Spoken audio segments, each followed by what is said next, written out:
Ng mga taong napatawad at pinalalakas ng Diyos, tayo po ay makakarnig, babasa at nananamin ng instruction from His Word mula po sa aklat ng Marcos chapter 6 verses 30 hanggang 44. Bumalik kay Jesus sa mga apostol at inulat nila sa kanya ang lahat ng kanilang ginawa at itinuro. Subalit napakaraming taong dumarating at umaalis at hindi na nila makuhang kumain. Kaya't sinabi ni Jesus sa mga alagad, magpunta tayo sa hindi mataong lugar upang makapahinga kayo ng kaunti. Umalis nga silang sakay ng isang bangka at nagpunta sa isang liblib na lugar. Ngunit maraming nakakita sa kanilang pag-alis at nakaalam kung saan sila pupunta. Kaya't ang mga tao mula sa lahat ng bayan ay patakbong pumunta sa lugar na yon at naunahan pa nila si Jesus. Pagbaba ni Jesus sa bangka, nakita niya ang napakaraming tao.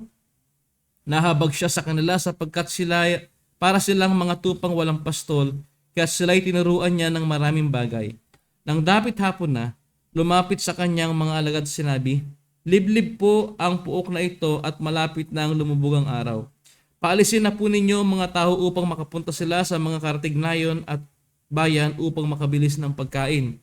Ngunit sinabi sa kanila ni Jesus, bigyan niyo sila ng mga kain. Sumagot ang mga alagad, nais po ba ninyong bumili kami ng pagkain sa halagang 200 salaping pilak? Ilan ang dala ninyong tinapay? Tingnan nga ninyo, utos niya. Pagkatapos tingnan ay kanilang sinabi, 5 po at 2 isda. Iniutos ni Jesus sa mga alagad na paupuin ng pangkat-pangkat ang mga tao sa damuhan, kaya't naupo ang mga tao ng tagi-100 at tagi-50 bawat grupo. Kinuha ni Jesus ang 5 tinapay at 2 isda, tumingala siya sa langit at nagpasalamat sa Diyos. Hinati-hati niya ang mga tinapay at ibinigay sa kanyang mga alagad upang ipamahagi sa mga tao. Hinati-hati rin niya ang 2 isda at pinamahagi rin nila. Ang lahat ay nakakain at nabusog. At nang tipunin ng mga alagad ang lumabi sa tinapay at isda, nakapuno pa sila ng 12 kaing. May 5,000 lalaki ang kumain ng tinapay. Mga kapatid, ng lahat ng may pandinig ay makinig, ito po ang salita ng Diyos. Salamat sa Diyos. Tayo pong lahat ay manalangin. Dakilang Diyos, Ama naming banal, salamat po sa iyong mga salita. Dalangin po namin, nagawaran po kami ng makalangit na karunungan, mapagkumbabang puso, upang ngayong Lord's Day 1, maalala po namin ang comfort namin, kaaliwan namin sa buhay at kamatayan. Dulot po, Panginoon, ng tinapay ng buhay ang aming Panginoong Hesus. At dalangin din po namin na mag-reflect ito sa aming buhay, sa aming desire, na nagnanais mamuhay ng ayon sa iyong liwanag. Tulungan mo po kami, Panginoon, at ikaw po ang siyang mataas, mabigyan ng liwanag. Ngayong umaga, ikaw po ang aming maging tagapagturo, itago mo kasi yung likuran. Salamat po sa biyaya mo ito, sa pangalan ng aming Panginoong Hesus. Amen. Makakaupo na po tayong lahat.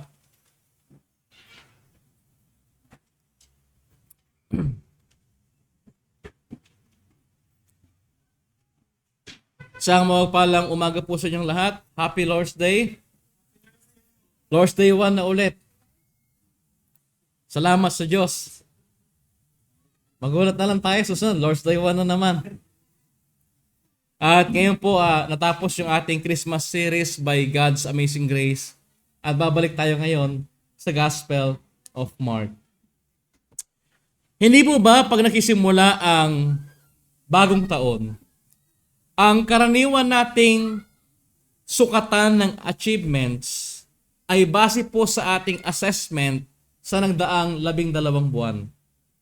Kaninang umaga, binuksan ni Mama yung TV, narinig ko sa baba yung sa DCAS. Sa mga issue na kinaharap ng bansa, panalo ba ang Pilipino o talo ang Pilipino? May sasabihin silang issue. Sa issue na to, ano ba nangyari? Talo ba ang Pilipino o panalo ang Pilipino? Sa mga nagdaang buwan, nagkaroon ng assessment. Batay yon sa achievements. Yung mga nagawa natin at hindi natin nagawa. Hindi po yan masama, bahagi po yan ng ating paghahanda para maging mas kapakipakinabang at paghahanda din para sa ating paglakad sa darating na taon. Subalit, hindi naman po pwede na iasa natin sa ating pagpaplano ang lahat ng bagay. Dapat tandaan natin na bagamat meron po tayong plano, Binigyan tayo ng wisdom ng Diyos sa pagkaplano. Diyos pa din po ang nagpapatupad ng lahat tulad ng sinasabi ng Kawikaan chapter 16 verse 9. Tao ang nagpaplano, ngunit ang Diyos ang nagpapatupad. At mga kapatid, alam po ba ninyo na ito din mismo ang pinapakita ng Ebanghelyo? Ang redemptive history po ay hindi nagsisimula sa ating kakayahan, kung hindi sa katapatan ng Diyos sa gitna ng corrupted world. So pagkapatuloy po natin sa ating walkthrough sa narrative ng Mark chapter 6, makikita po natin na bago ikwento, isalaysay ni Mark yung pagkapakain sa 5,000, ipinakita muna niya yung rejection ng sariling bayan ni Jesus kay Jesus. Pagkatapos siya i-reject, kakaroon po tayo ng review. Pagkatapos siya i-reject, sinend niya yung mga apostles niya na parang mga propeta sa lumang tipan. Paano po ba yung mga propeta sa lumang tipan? Mahal ba sila ng sarili nilang bayan? Ay hindi po. Kinamumuhian sila ng sarili nilang bayan dahil sa mensaheng dala nila. Kasabay po ng pag-isend ng ating Panginoon, nagbigay siya ng bilin sa mga disciple na sa Diyos lamang magtiwala. Huwag magdala ng kahit ano bukod sa tungkod. Hanapin yung mga kapatid na natanggap sa kanila at magpapatuloy sa kanila sa kanilang mga tahanan. Pagkatapos, ipinakita rin po ni Marcos sa gitna po ng istorya ang kamatayan ng isang tapat na propeta sa kamay ng isang very insecure king, si John the Baptist sa kamay ni Haring Herodes. Sino si Herodes? Isang hari na namuno sa takot, karangyaan, punong-puno ng insecurities at may marahas na pangangasiwa sa kanyang kapangyarihan. Isang larawan po ng kahariang kumukuha ng buhay. Pagkatapos, dito po sa narrative natin sa Mark chapter 6 verse 30 hanggang 44, ipinapakita ni Marcos na ang mga apostol ay bumalik na kay Jesus mula sa misyon at nagre-report sila. May bunga ang kanilang gawain, ngunit kung titingnan natin yung atmosphere ng kaganapang ito, hindi maaalis yung katotohanan ng meron silang pagod, merong kagalakan, meron din namang bigat. Sa ganitong paraan, inilalagay po ni Marcos ang ministry ng mga alagad sa pagitan ng pagkapadala tulad ng mga propeta o tulad sa mga propeta, ang kamatayan ng isang propeta at ang habag ng Mesaya. Hindi po ito aksidente. Ito po ang paraan ni Marcos upang ipakita sa kanyang magbabasa na ang isang totoong iglesia ay dumaraan sa pag-uusig at ganoon din po sa pagod. At kung ano ang uri ng hari ang kanilang sinusundan. Kaya po sa simula pa lamang, malinaw na nakikita natin yung purpose ni Mark dito. Pinapakita niya na ang kaharian ni Jesus ay hindi katulad ng kaharian ni Herodes. Ang isa po ay pinapatakbo ng takot at karangyaan. Ang isa naman ay pinapatakbo ng habag at biyaya ng Diyos. At ang kapahingahang matatamasa ng mga nasa kaharian ni Kristo ay nagmumula lamang sa Kanya. Ngayong unang Lord's Day po ng taong 2026, habang papalapit ang pagdating ng hari, tandaan po natin na habang umuusad ang panahon, papalapit ang kanyang pagbabalik. Kaya po, sa pag-usad ng taon, sama-sama po nating balikan ang kanyang pangako sa atin upang mabigyan po tayo ng pag-asa. Title po ng mensahe natin ngayong unang Lord's Day, ang kapahingahang kaloob ng mahabaging Mesiyas. May 3 puntos po tayo. Una, ang paanyaya ni Jesus sa mga pagod na lingkod.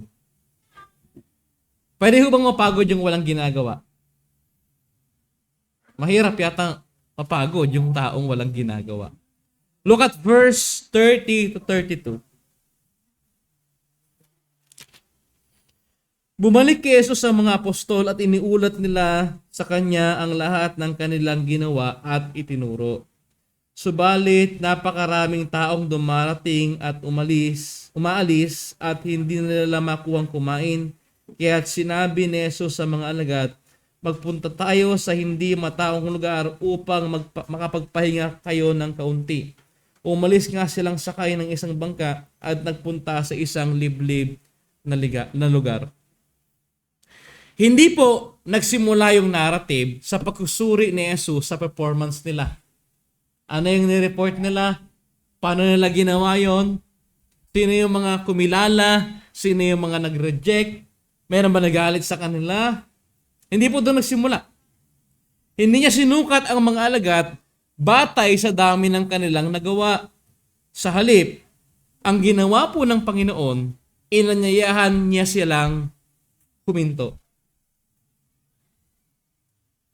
Mga kapatid, ang pagiging alone with Jesus na nagbibigay ng instruction sa mga disciples sa ministry ng kingdom ay part ng preparation para sa mga disciple sa kanilang future ministry.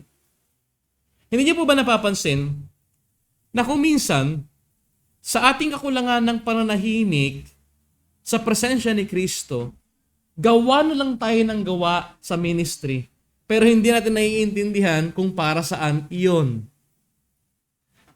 Ang akala po kasi natin, ang pagbabasihan ng ating Panginoon ay yung dami ng ating nagawa, hindi sa katapatan habang tayo ay gumagawa. Hindi kung saan nakasentro habang tayo ay gumagawa. At akala din natin kapag nagpapahinga tayo, hindi po ito beneficial sa atin. Akala natin kapag diehard tayo sa ministry, hindi tayo nagpapahinga, ito'y God-glorifying. Mga kapatid, ang pag-iimbita ng ating Panginoon na magpahinga yung mga disciple kasama siya ay mahalagang aral po para sa mga magbabasa ni Marcos. Isang iglesyang pagod sa misyon at inuusig ng sarili nilang kababayan, maaaring may persecution din sa mga hindi mananampalataya, sa mga unbelievers at lalong-lalo na sa mga religious leaders ng panahon nila. Si Marcos po ay nagbibigay paalala na ang tagapagligtas na iglesia ay hindi po humihingi sa atin ng lakas na wala sa atin. What does it mean? Wala naman tayong lakas na hihingi niya sa atin. Ang katotohanan po ay ito. Nagbibigay siya ng pahinga na hindi natin kayang likain.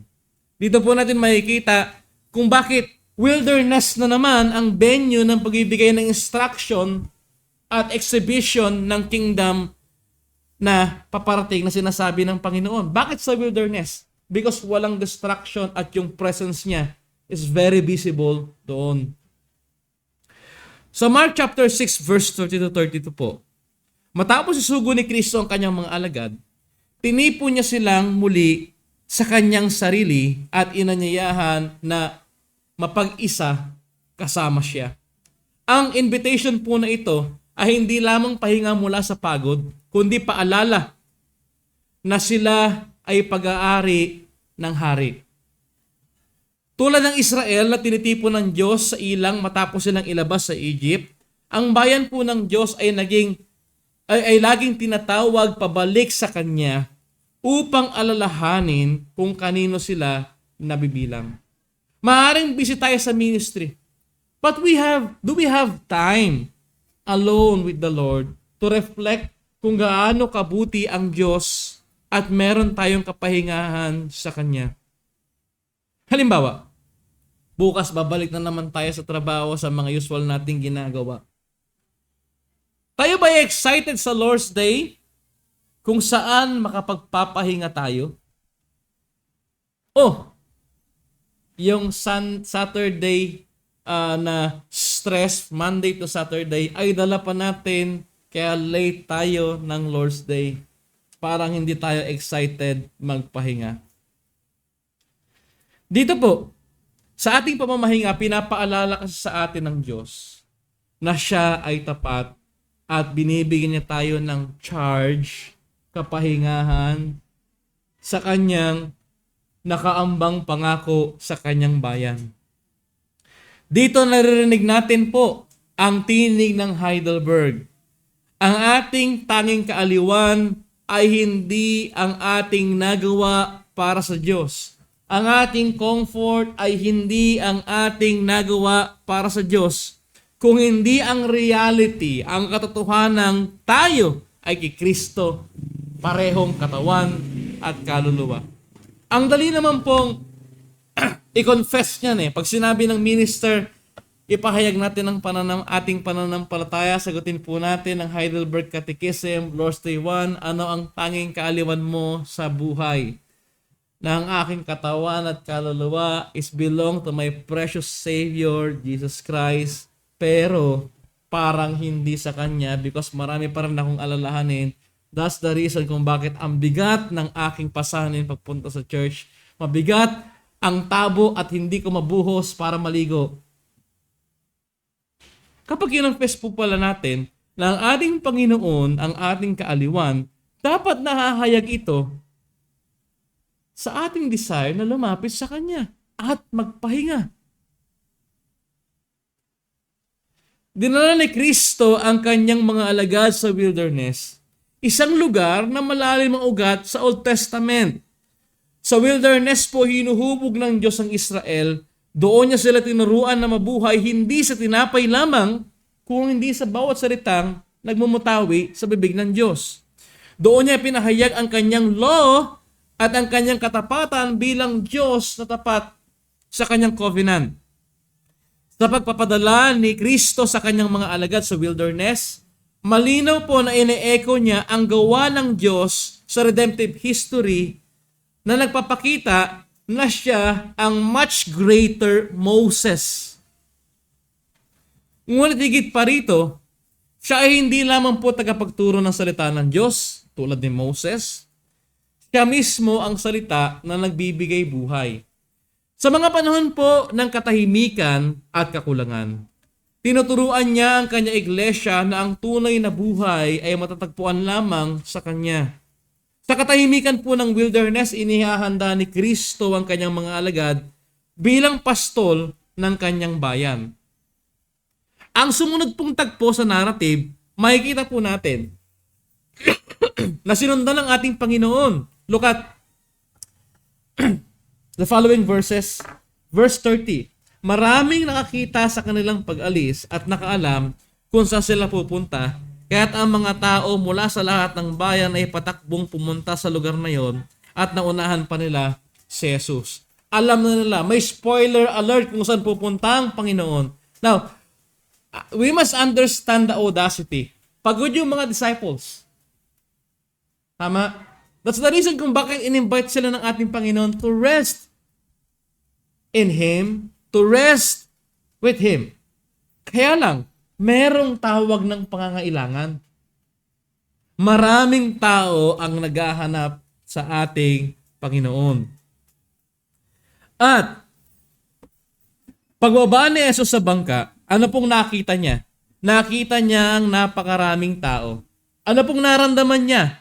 Nahabag siya sa kanila sapagkat para silang mga tupang walang pastol, kaya't sila'y tinuruan niya ng maraming bagay. Now, we must understand kung ano pong pine-present ni Mark dito. Yung mga apostol po ba ay mayroong pastol? Si Jesus. Ano pong naalala nyo sa binasa nyo kanina response sa invocation? Anong ginagawa ng mabuting pastol? Pinagpapahinga yung mga tupa. Dinadala sa lontiang pastulan. Ito po nakita niya ay mga tupang walang pastol. Restless soul. Restless soul. Kapag po pala, hindi natin dinidesire yung kapahingahan sa ating Panginoon na pribilehiyo natin bilang mga tupa ng Diyos. Paano natin maipapresent ang ating Panginoon na pwede mabigay sa atin ng kapahingahan sa mga tupang walang pastol? Paano natin sila mai-encourage na ang kapahingahan ay kay Kristo kung tayo mismo hindi matagpuan na ang ating only comfort in life and in death ay ang ating Panginoon? Kapag hindi natin nakita na siya ang nagpoprotekta sa atin, na yung kanyang staff at yung kanyang rod ay ginagamit niya upang tayo protektahan, paano natin may papangaral ng kapahingahang tanging sa Panginoon lamang po natin matatagpuan? Sa tagpong ito, ang habag ni Kristo sa mga taong parang tupang walang pastol at ang kanyang pagbibigay pagkain sa marami ay malinaw pong ini-echo ang lumang tipan. Hindi po ba ang Diyos na nagpapakain sa kanyang bayan sa ilang? At ang pangakong darating ang tapat na pastol na mag-aalaga sa Israel ay matagal nang ipinangako. Paano pa pinakain ng Diyos ang bayan ng Israel sa ilang? Sa pamamagitan ng mana. Paano po kinukuha ang mana? Pwede ba akong kumuha ng sobra? Pwede lang po ako kumuha ng sobra kapag kinabukasan ay araw ng Sabat. Doon lang siya pwede. Ngayon, ano pong mangyayari kapag kumuha po ako ng sobra? Nangyari po yan, di ba? Ayaw nilang kumuha ulit kinabukasan. So, ang ginawa nila, dinamihan nila yung pagkuha ng mana. Ano po yung mana? Yung tinapay na nalalaglag mula sa langit, kukunin nila, kakainin nila at mabubusog sila. Pero hindi sila pwedeng kumuha ng sobra dahil anong mangyayari? Mapapanis. Kasi ang gusto ng Diyos, lagi silang manalangin at umasa sa kanyang provision. Tama po ba? So, doon natin nakikita at naiintindihan na ang Diyos ang nagpapakain sa kanyang sariling bayan sa ilang at hindi lamang po ang mana ang ipinangako sa kanila. Makikita rin po natin na ipinangako sa Deuteronomy chapter 18 ang pagdating ng ng propetang tulad ni Moses na maggagabay sa bayan ng Diyos. Alam natin na yun ang ating Panginoon. Ito po yung nagpapakita na sa ganitong paraan, yung anyo ng kaharian ni Kristo ay nahahayag. Isang kaharian na pinamumunuan ng isang pastol na hari na nagbibigay, nag-iingat, at hindi iniiwanan ng kanyang bayan. Nalala niyo po yung binasa niyo kanina bago tayo magsimula, Ezekiel chapter 34. Ano sabi ng Diyos sa mga pastol doon? Na pinapakinabangan lamang yung tupa, pero ayaw nilang alagaan yung tupa. Kabaliktaran ng mabuting pastol ng ating Panginoon. Para po sa mga mananampalataya, ito po'y pakialala sa atin na ang ating buhay ay hindi po hawak ng pagkakataon, swerte o tsamba, kung hindi ng mahabaging kamay ng ating tagapagligtas. Mga kapatid, ang pahingang ibinibigay ni Kristo sa wilderness ay tunay. Tunay po bang pahinga yung ibinigay ng Panginoon sa mga disciple dito? Totoo ba na ang desire ng ating Panginoon ay pagpahingahin sila? Oo naman, totoo po yun. Gusto po silang pagpahingahin ng Panginoon. Tunay po yun. Ngunit, hindi pa rin ganap. Tulad po ng pahinga ng Israel sa ilang patungo sa lupang pangako, ang pahinga na iglesia na nararanasan natin tuwing Lord's Day ay patungo po sa mas dakila pa nito at ganap nitong katuparan. Kailan po yun? Sa pagbalik ng ating Panginoon. Dito po nagtatagpo ang eschatology at ang Heidelberg Comfort. Ano po yung eschatology? Study of last days. Pagbalik ng ating Panginoon. Kasanayan pong eschatos, last days.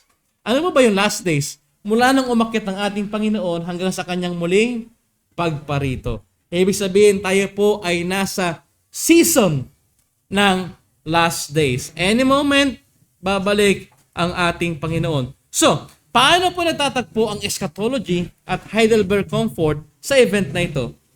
Dahil tayo ay kay Kristo, iniingatan tayo hanggang wakas at dadalhin sa ganap na kapahingahan sa kanyang kaharian. Ito po'y pinapaalala sa atin every Lord's Day celebration. Kaya po kanina, nung medyo late kayo, iniisip ko, paano kaya nila i-recite yung Heidelberg Catechism Lord's Day 1? What is my only comfort and life and in death?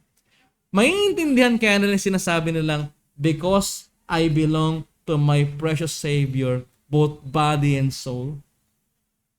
Do they really realize yun laman ng confession na yun?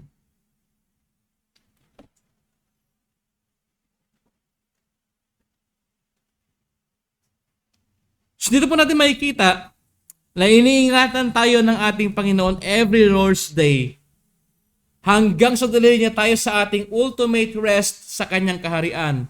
Ang pahinga ngayon, ngayong Lord's Day, ay patikim lamang ng darating na Sabbath rest na ipinangako ng Diyos sa kanyang bayan. Kaya mga kapatid, Kapag tayo po ay tinatawag ng Panginoon na huminto mula sa kaguluhan at sa kalituhan na ginagawa natin every Monday to Saturday.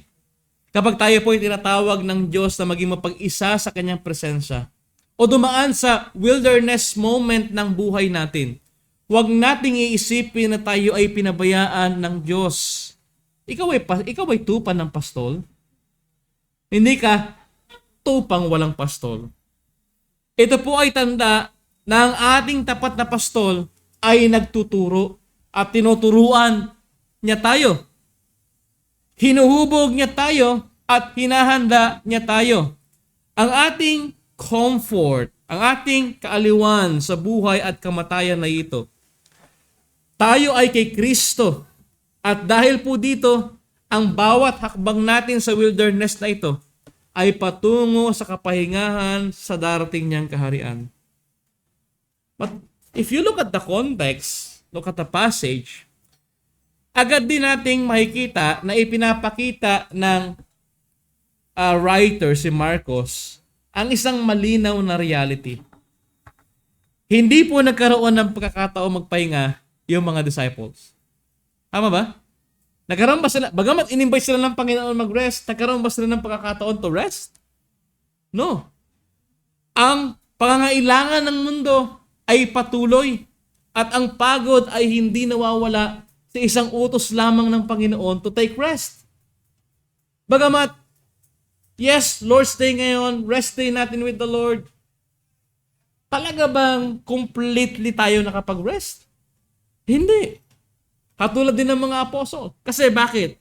Merong pangangailangan ang corrupted world sa liwanag na ipinagkaloob naman sa atin ng Espiritu Santo bilang mga asin at ilaw ng sanlibutan. Kaya, habang nililingon po natin ang nagdaang taon, maaaring marami sa atin pagod, hindi po dahil sa kawalan ng pananampalataya, kung hindi dahil sa tapat na paglilingkod sa gitna ng corrupted world. Maaaring pagod yung iba, hindi dahil nawawalan sila ng faith, kung hindi andun yung faith nila at pinapractice nila. Ibig sabihin, parehas pong nakakapagod ito. No? May mga narinig tayong kwento, stories, sa mga iba nating kapatiran tungkol sa mga miyembrong hindi marunong mamahal sa kanilang pastor, mga pastor na oportunista, mga leader na naghahamon sa kapangyarihan, naglilid sila ng schism sa church, mga lingkod na inuunang sarili at mga rebelding elder. Narinig na natin yung mga kwento na yan, paulit-ulit na lang yan. That's the reality inside the church, the politics inside the church.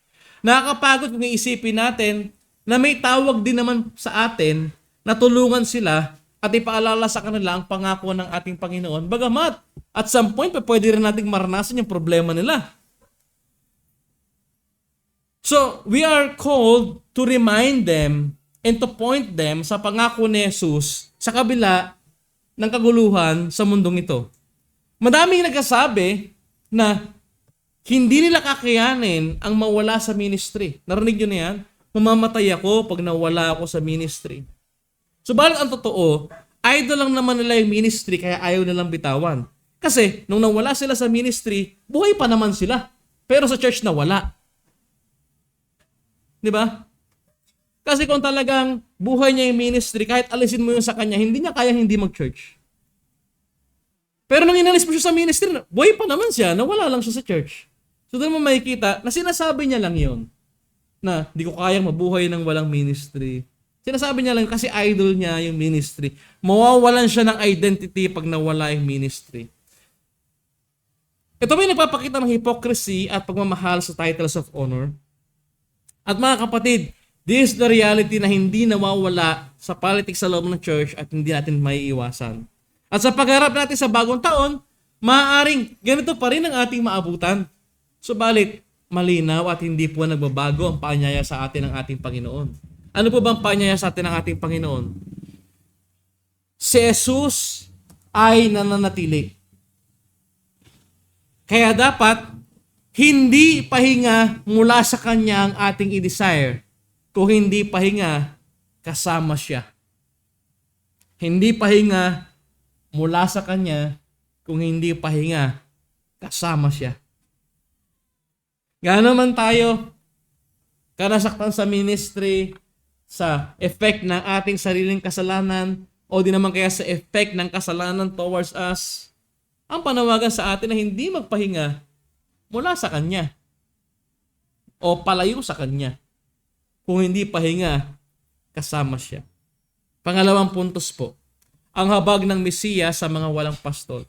Nakita natin yung suffering, sacrifices ng mga tupang nasa ilalim ng pangangalaga ng isang dakilang pastolhari. Paano naman yung mga tupang walang pastol? Sabi po sa verse 33 to 34, ESV version, "And when he went ashore, he saw a great crowd." Ito na naman po yung large crowd. Pero ginamit ni Mark ito hindi bilang contrary kay Kristo.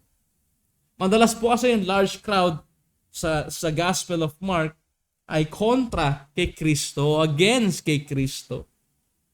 O hindi na nananampalataya kay Kristo, nandun lang. Tapos yung isang narrow crowd, yung nasa insider, ay kabaligtaran ng outsider, which is the great crowd. Pero dito, iba yung presentation ni Mark. Nakita niya yung great crowd. Ibig sabihin, bakit po ito ginamit ni Mark? Ipinapakita na merong larger crowd na gusto pang alagaan ng ating Panginoon, pero hindi pa talaga nila lubusang naiintindihan at nakikilala ang ating Panginoong Jesus.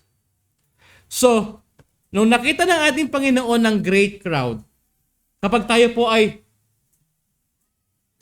nataasang mag-minister sa isang malaking kongregasyon o malaking gawain, nakikita agad natin, oy, grabe ang opportunity na to. I'm so blessed na maraming makikinig sa akin today kasi nakikita natin sila o nakikita natin yung pagkakataon as a very spectacular moment since maraming makikinig. But here's the question. Yung mga nakikinig ba na yun ay saved? At totoong naririnig ang magandang balita? Kung hindi, hindi dapat glamour ng ministry ang maramdaman natin, kundi compassion. Madalas po kasi pag maraming tao, glamour agad yung nasa isip natin eh. Uy, ang dami oh, grabe. Instead of compassion. Ang ating Panginoon, when He saw the great crowd, when He saw a great crowd, He had compassion on them. Bakit daw? What is the reason?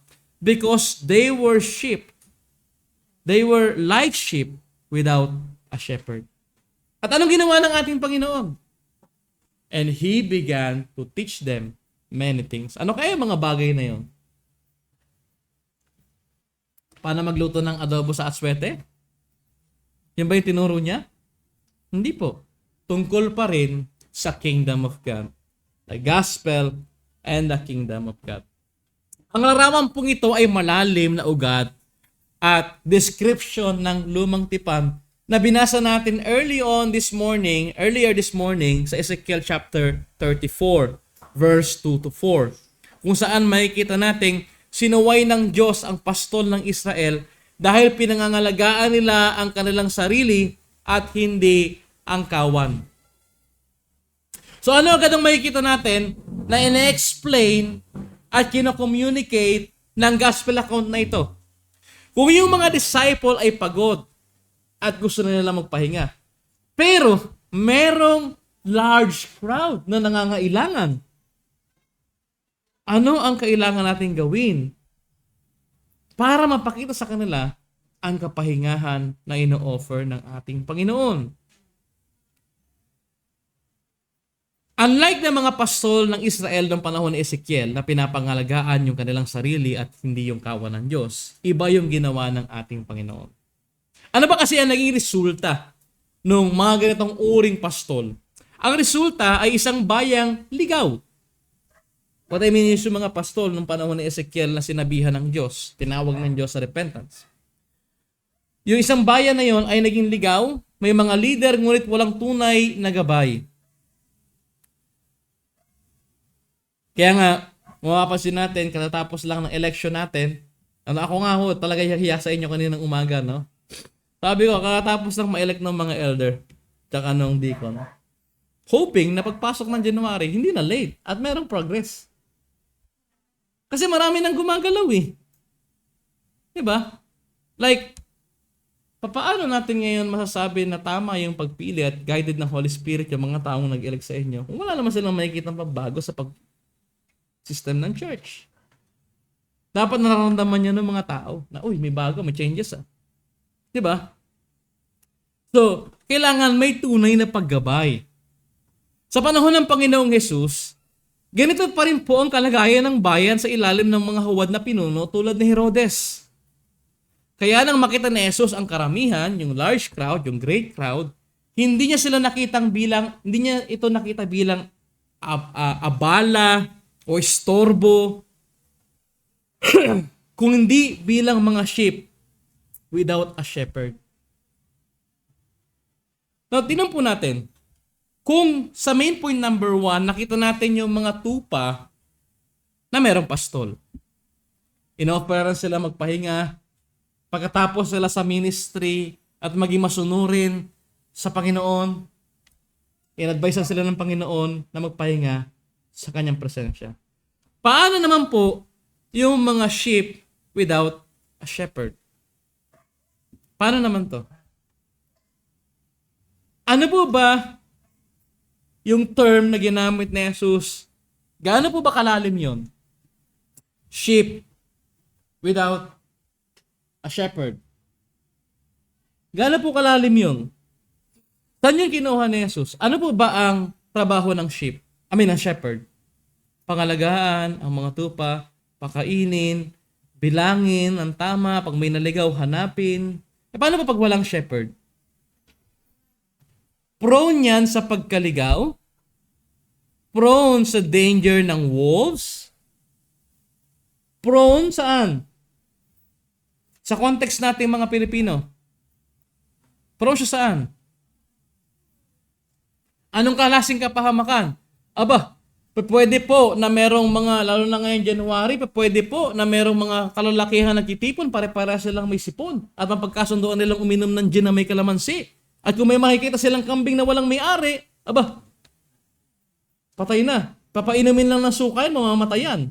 At pagkatapos, i-blowtorch yung kanyang katawan, kukunin yung kanyang balat, gagawing kinilaw, yung laman loob niya gagawing papaitan, yung ulo niya ay lalagyan ng sampalok, at yung buong katawan niya ay gagawing kaldereta. Madami ang pwedeng gawin. Pero hindi ko pa nagawa yung ganon. Manok lang ang nagawa ko. Hindi naman uso dito nung unbeliever pa ako yung kambing. No? So adobo lang tsaka tinola ang pwedeng menu. Pero ang punto po ay may danger sa kanila. Hindi ba? Kaya pa nakita natin yung sinabi na bakit nahabag ang ating Panginoon sa mga tupang ito? Because walang nangangalaga sa kanila. Walang naggagabay sa kanila. Prone sila sa kamatayan, prone sila sa danger, prone sila sa harm. Walang gagabay sa kanila. Kaya ang tugon po ng ating Panginoon ay hindi galit, kung hindi habag. Kasama din po sa narrative na kailangan nating i-consider ang sitwasyon ng mga disciple. Bagamat sila'y tupa ng Diyos, pinangungunahan sila ng pastol hari ang ating Panginoon, sila po ay nasa physical pangangatawan. Sila po ay pagod. Bagong balik mula sa ministry. Meron po silang natural desire na magpahinga. At ang mga ito ay isang legitimate imagery ng self-preservation. Sa mga panahong ganito po, for example, nung COVID pandemic, kung ikaw ang pastor, anong pipiliin mo? Self-preservation o self-sacrifice? Marami po kasi na nagme-ministry. For example, I'll give you an example. Bakit po kailangan i-constitute ang iglesia sa January 25? Hindi po kasi pwedeng may ministry na nag-exist na bigla na lang siyang lumabas para siyang kabuti. Sino po nagkumpirma na iglesia ng Diyos yan? At yung mga tinalagayan talaga ay tinalaga ng Diyos.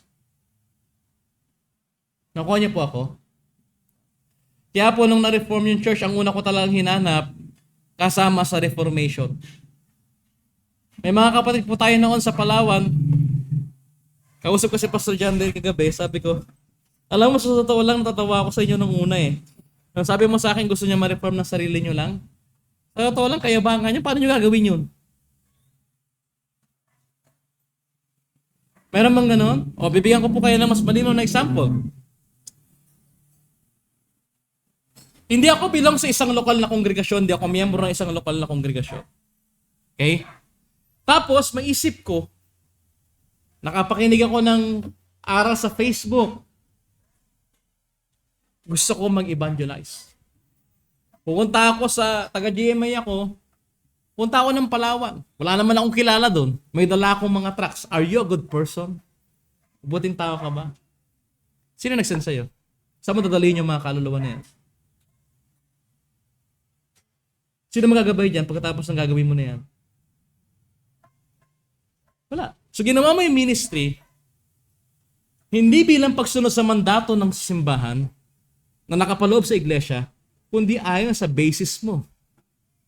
Ibig sabihin, ang idol mo sa ministry walang iba kundi ikaw. Saan mo sila dadalhin? Paano sila magagabayan? Nakuha niyo po? So marami pong mga ganyan eh. Nasa quote-unquote, nasa Christian circle na. Pero parang wala pa rin pastol. Like, ginagawa nila yung gusto nilang gawin sa ministry. Have you ever experienced this? Mga tanungin sa mga pastors na reforming at yung iba din naman na may kinalaman din naman sa church matagal na pero hindi pa sa reform church. Naranasan nyo na ba na nasa ministry kayo na parang you are just running around the circle of the ministry? Na parang, Lord's Day 1 na lang, na naman, paikot-ikot ka lang yun. Walang direction yung ministry nyo. Wala siyang eschatological goal, wala siyang pupuntahan, paulit-ulit na lang system, lagi na lang ganito. Ito'y pagtakbo ng isang iglesia na nagpapakilala na parang walang pastol. Hindi po ganun ang ginawa ng ating Panginoon. Dito makikita natin, yung mga apostles, pagod sila, gagawin na naman ba nila? Now, ito po yung importante natin makita. Gagawin ba na naman nila yung parehong ministry na walang direction? Kasi mapapagod sila. Mabe-burnout sila.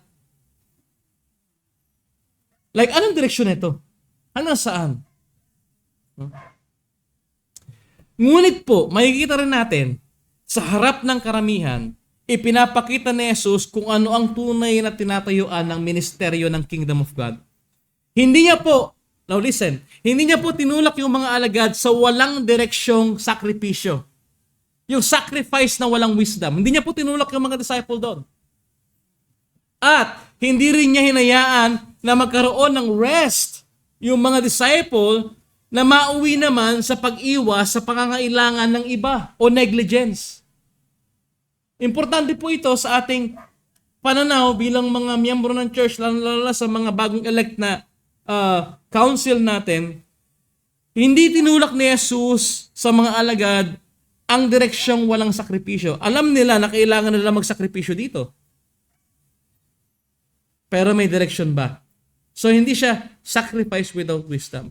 At hindi rin ninayaan ng ating Panginoon na meron silang rest, pero mauuwi naman ito sa negligence. Dito, malinaw ang principle pong pinapakita. Ministry is sacrificial but it is not suicidal.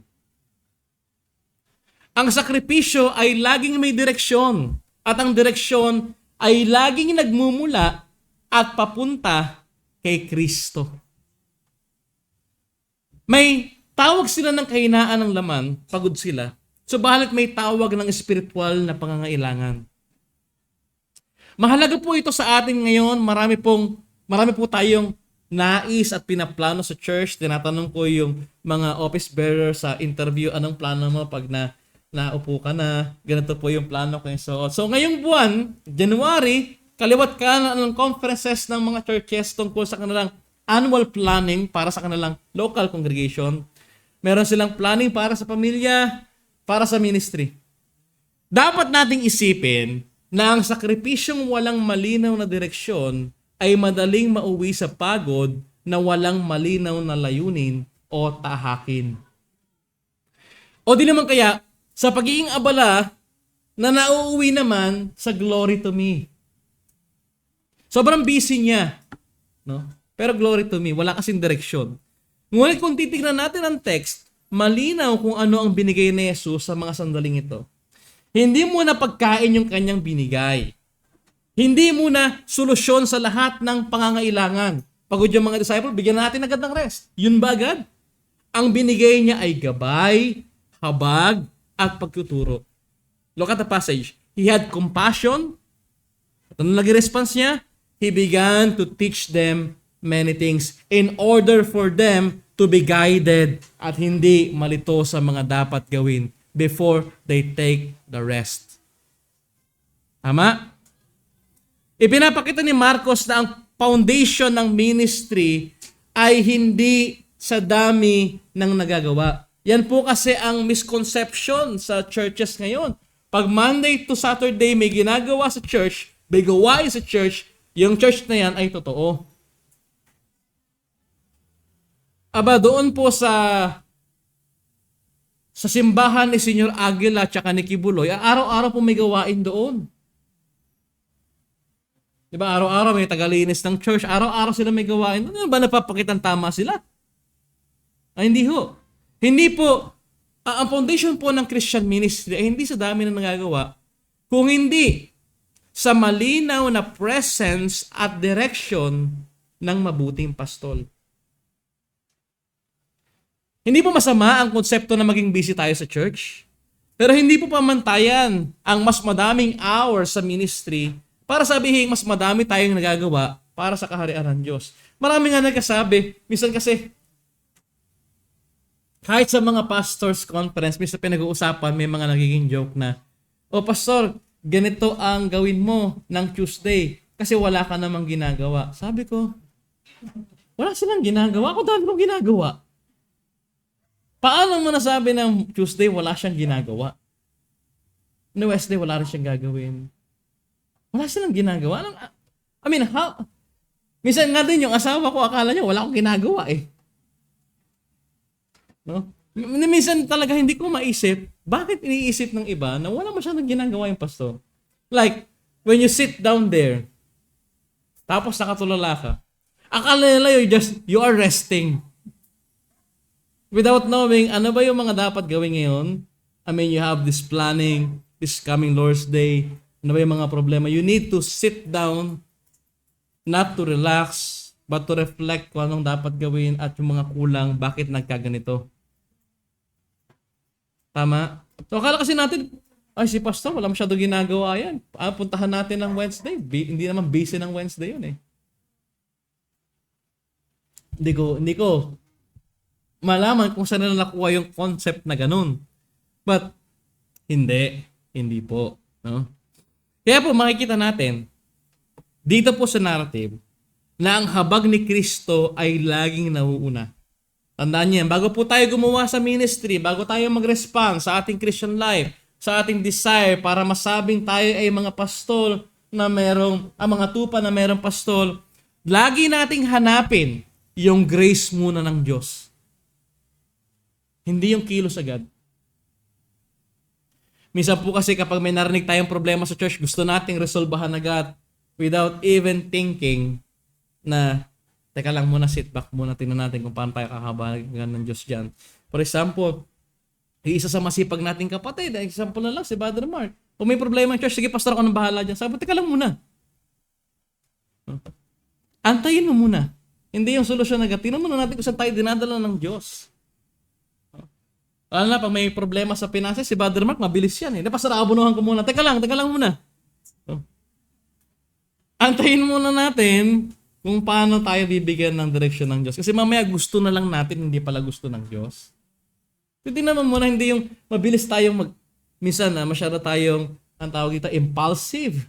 No? Lagi nating hanapin yung direksyon ng Diyos, yung habag ng Diyos. Minsan kasi, kahit na gusto natin ng kaayusan, kaya gusto natin i-offer yung ating mga sariling resources, yung ating mga sariling reserves, hindi natin nakikita mga kapatid na sa ginagawa natin yon, nagiging busy na lamang tayo sa kingdom at hindi tayo nauupo, nag-iisip, paano ba? Ano bang dapat gawin, Panginoon? Laging mabilis tayong kumilos kasi marami tayong gagawin. Pastor, marami tayong gagawin, kailangan bilisan natin. Alala ko sabi ni Martin Luther, busy siya ngayong araw, kaya yung 1 hour na prayer niya, kailangan niyang gawing 3. Kasi busy siya eh. So, kailangan lahat ng gagawin niya sa busy araw na yon ay God glorifying. Dapat magkaroon din tayo ng ganong concept. Now, huwag natin gayahin si Martin Luther na 3 hours magpipray, maubusan tayo ng sasabihin. Si Martin Luther is very used to that because monk siya. Hindi naman tayo monghe. So, huwag kayong maging legalist sa aspetong yun. Again, ang habag ni Kristo ay lagi nauuna. Dapat ito una nating hanapin. Nasa ng grace ng Panginoon sa pagkakataong ito. At ang kanyang pagtuturo ang nagbibigay ng malinaw na landas para sa kanyang bayan. Sa ganitong paraan, kapag hinahanap po natin lagi yung habag ng Panginoon sa mga desisyon natin, sa ganito pong paraan, ang paglilingkod, ang pagkasakripisyo natin ay nagiging God-glorifying at Christ-centered. Hindi po siya magiging self-driven na hantong sa self-destruction. Para sa mga unang magbabasa ni Marcos at para sa atin ngayon, ito po ay katiyakan at babala. Maaaring marami tayong gustong gawin, ngunit ang tanong po ay ito, ginagabayan ba tayo ni Kristo? Hinuhubog ba tayo ng kanyang habag? At nakaugat ba tayo sa kanyang salita?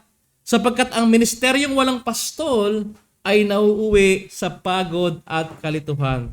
Ngunit ang ministeryong pinangungunahan ni Jesus ay mula sa biyaya at habag ng Diyos. Kaya may desire na maging sacrificial, may direksyon, at laging nagtatapos sa kaluwalhatian ng Diyos. Pangatlo at huling puntos po. Ang kasapatan ng Mesiyas sa gitna ng kakulangan. Ulitin po natin yung main point number 1 hanggang 2. Main point number 1, pinakita may mga apostol na pagod dahil inatasan sila ng kanilang mabuting pastol-hari. At sa main point number 2, nakita natin yung mga tupang walang pastol. Tama? Paano ito magkukonclude? Paano mamimit ng mga pagod na tupa yung pangangailangan ng mga tupang walang pastol at maipapoint sila sa pastol-hari na magbibigay sa kanila ng kasapatan sa gitna ng kanilang lahat ng kakulangan? Sabi ng ating Panginoon, kayo ang magpakain sa kanila. Now think about this audacity. Sinend mo silang walang kahit ano.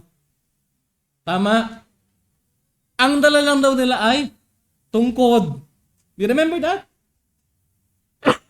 Bago isingit yung kwento ni John the Baptist, bumalik sila, pagod, tama, kailangan magpahinga, pero merong spiritual need. At tinuruan sila ng lahat ng maraming bagay, at umabot ito ng maghahapon na. Ang sabi ng Panginoon, sabi ng mga disciple, pauwiin niyo na po sila para makakain sila, makabili ng pagkain sa pamilihan. Sabi ng Panginoon, kayo ang magpakain sa kanila. Gusto po ba ninyo na bumili kami ng ganitong halaga? Actually, yung word na yon ay very impossible. No? Exaggeration yun eh. Kasi unang-una, hindi nila kayang pakainin mula sa kanilang reserve yung 5,000 kalalakihan. Pangalawa, it is very impossible na mapakain mo at makagawa ka agad ng 5,000 tinapay because ang isang tinapay sa kanila ay pwedeng magawa sa loob ng 3 to 5 hours. Isang tinapay.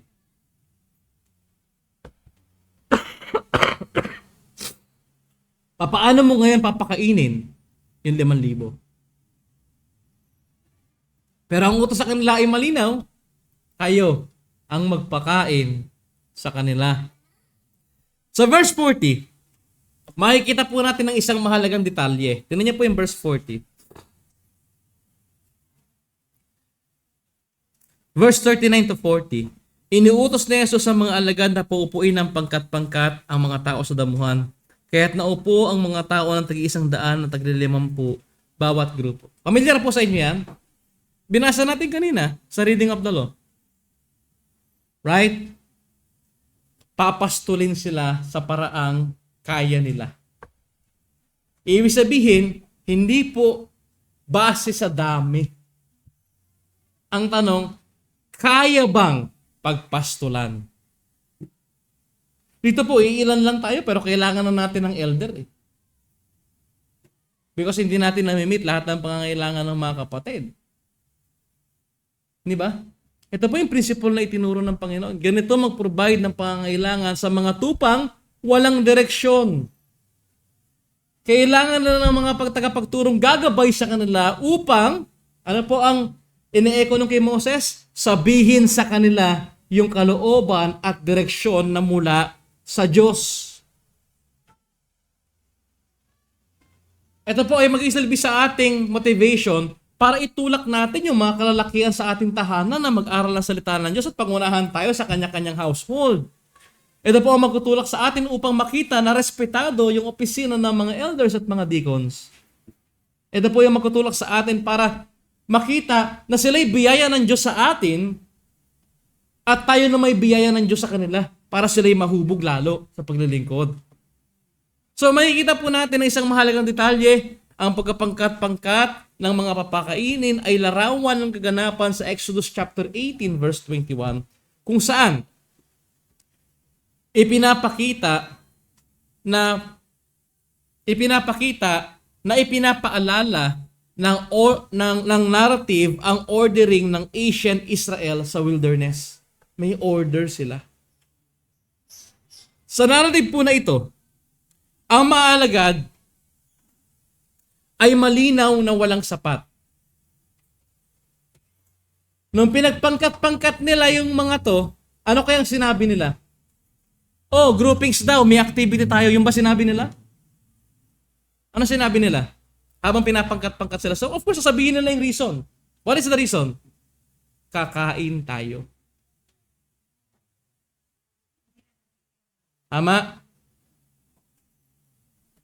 Tayong mga leaders, mga tagapanguna sa bahay, mga nakakatanda sa ating tahanan, itinuturo ba natin sa ating mga anak at mga kasama sa bahay na ang araw ng linggo ay pagkain ng salita ng Diyos?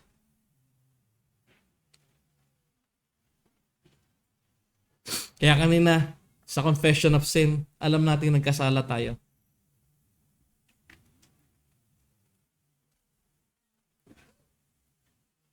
Sa narrative po na ito, ang mga alagad ay malinaw na walang sapat.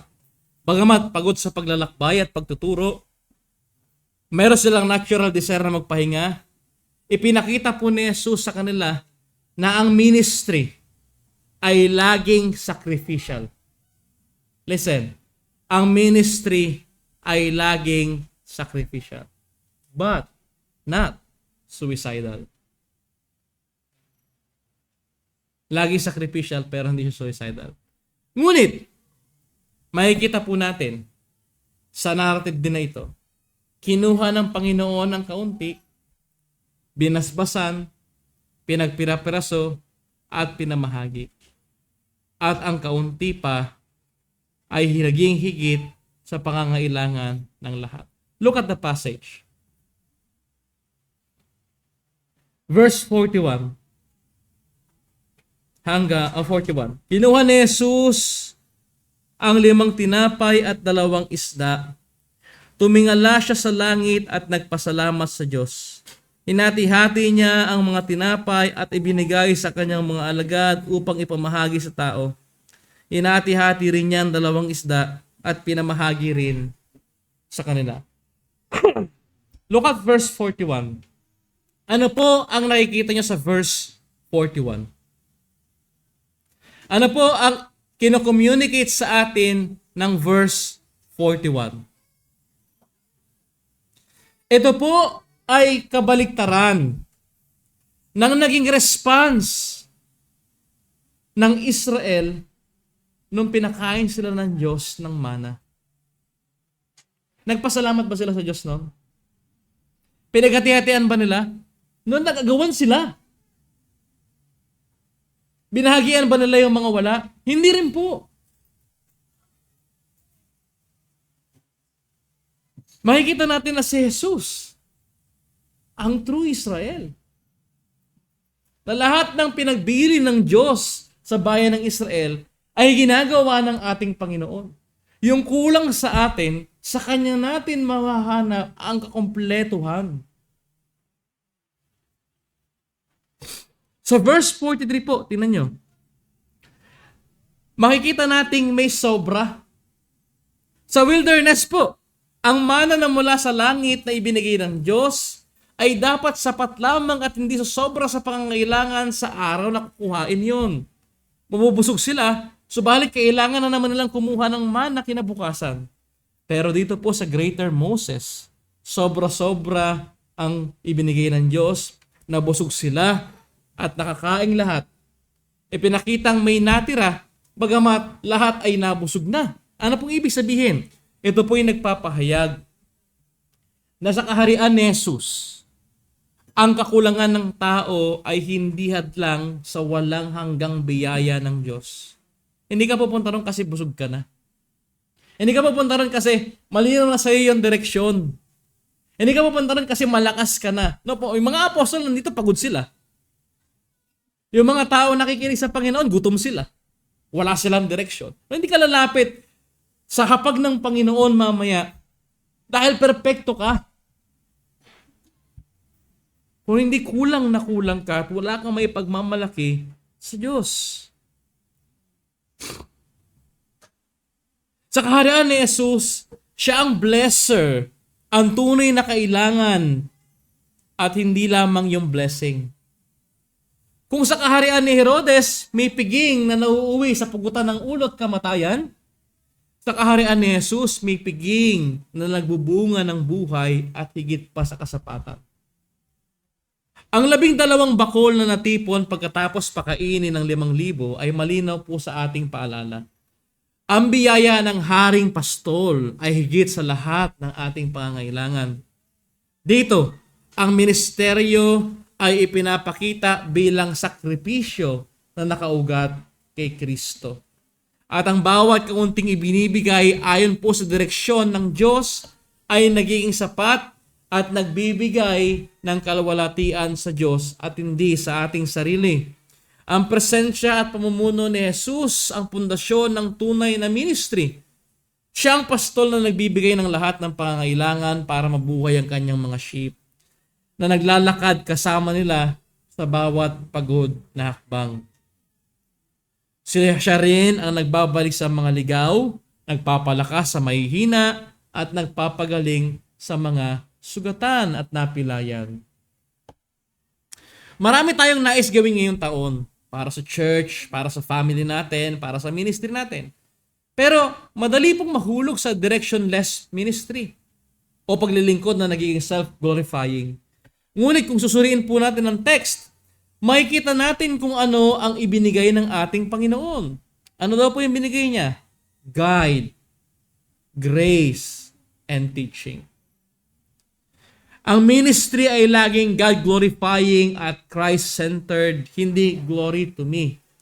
Kaya ang bawat salita, hakbang at desisyon ng mga alagad ay dapat pong nakatuon sa pagpapaluwalhati sa Panginoon at sa kabutihan ng kanyang bayan, hindi lamang sa sariling pangalan o karangalan.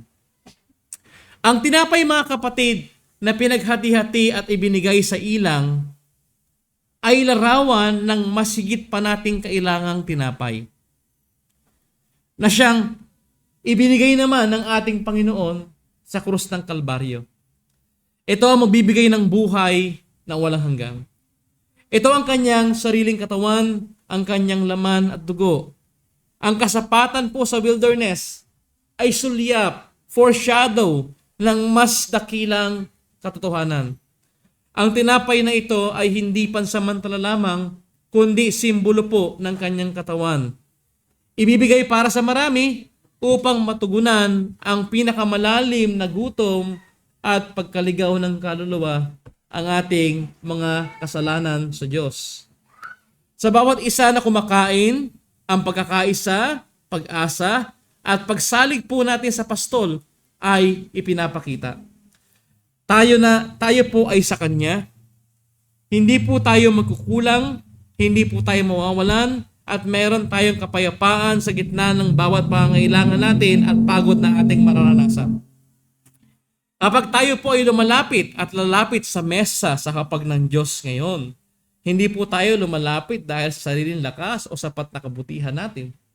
Lumalapit tayo bilang mga pagod, kulang, at umaasang tao at inaanyayahan ng Panginoon na muli magpahinga, mapusog, at magtiwala sa Kanya. Habang kumakain tayo ng tinapay at umiinom sa saro, ipinapahayag natin hindi lamang ang kamatayan kung hindi ang ating pag-asa. Darating ang araw na ang hapunang ito ay ganap na handaan na po sa kaharian ng Diyos. Kung saan, hindi na po tayo makakaroon ng gutom, pagod o kakulangan. Hanggang sa araw na yon, habang inaantay po natin yon, lagi tayong tumingin kay Kristo sapagkat bagamat meron tayong kakulangan at hindi pa tayo perfect ngayon, sapat naman si Kristo. Sapat ang kanyang katawan na pinagpira-piraso, sapat ang kanyang biyaya para sa kanyang bayan. Kaya po mamaya, sama-sama tayo lalapit sa mesa ng Panginoon. Tayo pong lahat ay manalangin.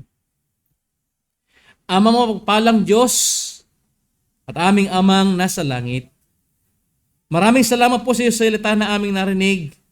Sa kwento ng pagkapakain ng 5,000, muli naming nakita na kami ay lubos na salat, ngunit si Kristo ay ganap na sapat. Ipinapahayag namin na wala kaming maihahandog na hindi muna nagmumula sa iyo. Panginoong Hesus, salamat po sa iyong habag sa mga taong pagod at nagugutom. Habag na umabot hanggang sa krus upang kami busugin, hindi lamang sa tinapay kundi sa buhay na walang hanggan. Turuan mo kami magtiwala sa iyo, kahit tila kakaunti ang aming lakas at kakayahan. Banal na Espiritu, ipaukit mo sa aming mga puso ang katotohanan na aming narinig sa aming buhay, ministeryo at paglilingkod ay mauwi nawa sa iyong kalwalatian lamang. Gawin mo kaming tapat na katiwala ng biyayang aming tinanggap, handang magbahagi sapagkat alam namin ikaw ang nagbibigay ng paglago. Sa amin pong pagtatapos sa mensaheng ito, naway mamuhay kami sa lubos na pagtitiwala sa sovereignty ng Diyos, sa sapat na gawa ni Kristo at sa kapangyarihan ng Espiritu. Lahat ng papuri, karangalan at pasasalamat na sa iyo lamang. Ito ay aming dalangin sa makapangyarihang pangalan ng aming Panginoong Hesukristo. Amen.